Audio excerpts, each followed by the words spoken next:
Sunnywittledays here, just filming a Q&A. I got some questions from Tumblr and Instagram.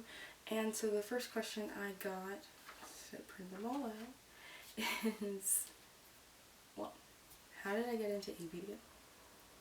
I got into kink first, and then TDLG, which is Daddy Don Little Girl. And then it kind of progressed, and as I was figuring out things on my own and what I liked, I noticed that there were some things that I liked that were more ABDL, and it's still a mix for me. But it kind of just happened through like past relationships and knowing that I liked being treated a certain way, and then I got into Tumblr and would just kind of stalk the tags for a while until I turned 18.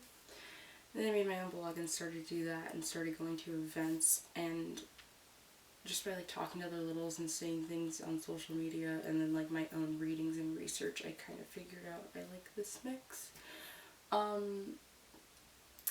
The dip aspect came in kind of like a curiosity killed the cat type of deal, and that was also just like by looking, and at first I always said like, oh, that's not for me, I'll never do that, I'll never take it that far. Here I am. And yeah, it took a while for me to even get to that point. It took like months. Second question. Who is my biggest inspiration when it comes to fashion and my designs? My biggest inspiration is definitely a story that I saw my very first year of school.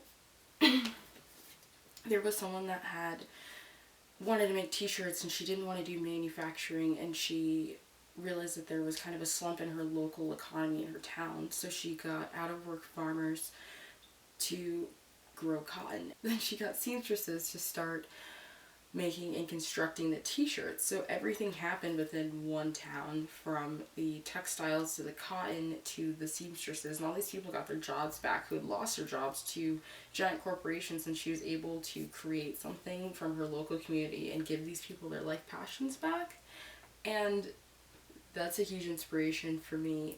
I also really like Comme des Garçons, which is mainly knits, and I like how wild they are. And I really liked Betsy Johnson growing up, and like how zany and wild her stuff was, and that people could wear these amazing dresses any day just because they wanted to. And yeah. 3, my fave onesie or dress I've created. Probably the lemon drop dress is my favorite dress. Yeah, and ooh, honestly this one might be my new favorite because I can, like right now when I leave, I'm probably just gonna put a high-waisted skirt on with this guy and leave and be totally fine. But I like this detail on the back. And it's something small, but I don't know, it's extra little feeling. 4, what was the inspiration for the name of my shop? Baby Your Doll is something that I actually captioned a picture, and at the time it wasn't a quote, it didn't come from anywhere, I just was sitting there thinking about it and came up with it, and I really liked it, it stuck with me, and I thought to myself, if I ever had a shop for littles, or if there was a shop for littles, that'd be such a cool name. And it wasn't until later on that I went to go name my shop, I was sitting there and was like, hey, what about Baby Your Doll? And it just fit for what it is. Question number 5. This one is how I was feeling after some birth control mood swings. I got back on the patch. Everyone's probably like, I don't want to hear about birth control. Too bad, someone asked.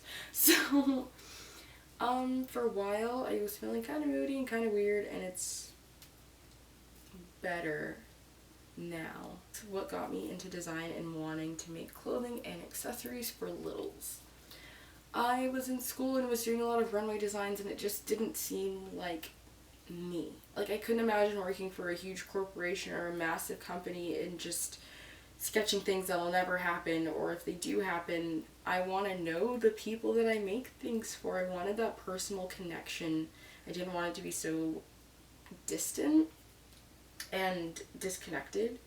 And age-play was something that I was starting to really get into, and I just saw a lot of outdated clothing There's only like one other company at the time that was even really making onesies with like more modern and fun prints, and I thought, why couldn't there be more options and choices, and why couldn't someone take all these design skills and the whole process and turn them into something for littles? It's a community that I feel like just hasn't gotten it, but also a community that appreciates handmade clothing and hard work. I thought about how many leather craft shops there were and how many rope shops, people that design toys and all these things, but there weren't really people that were designing things for littles and that were like more modern. And I wanted to fill that gap and do my life and like take my life's passion with it. 7. Am I into pet play? If so, what pets am I?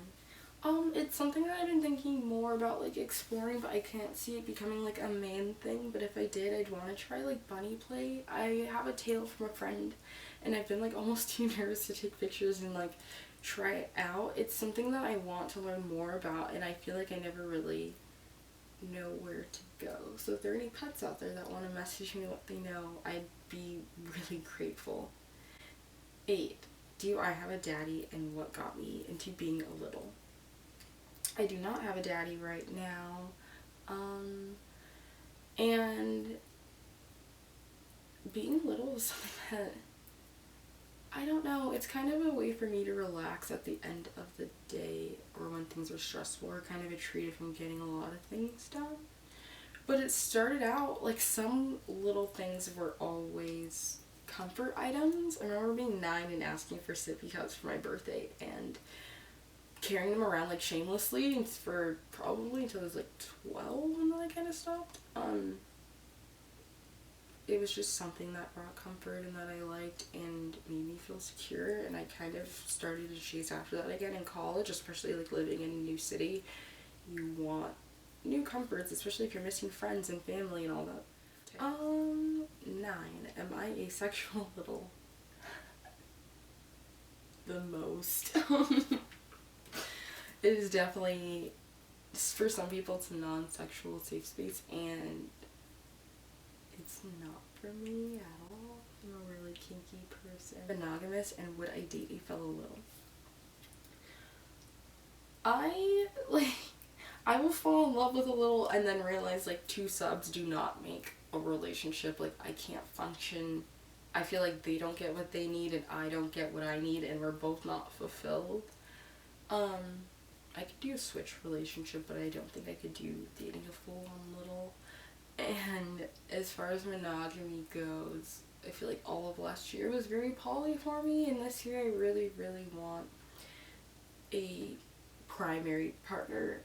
Down the road, if it was stable, like, I would not mind being poly, but I really want like a primary monogamous relationship.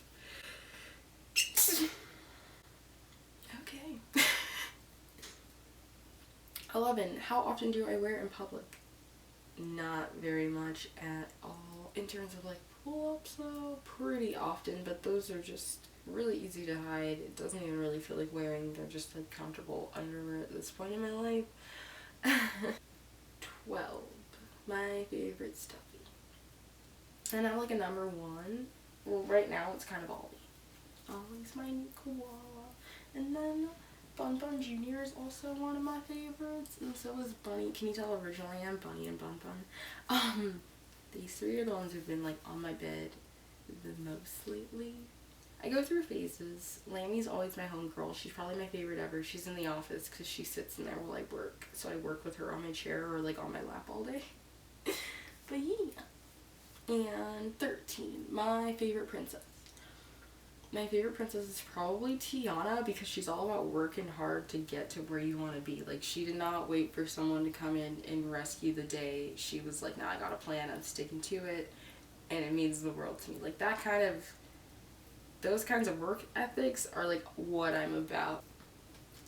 So yeah, these were my questions. I want to say thank you to everybody that sent in a question, and for everybody that watched me answer all of these. It means the world to me, and all the kindness that I get from people and the conversations and everything. It's amazing. I never thought that I would be a part of a community like this, and I can't imagine not being a part of a community like this at this point in my life. I don't even think in 10 years I could imagine just not having this community and these friendships and these people that are there for me and to be there for other people. It's really supportive. It's really positive. If you don't think it's positive, try to be the positive that you see in it, because it's just going to come and spread. Have a great day.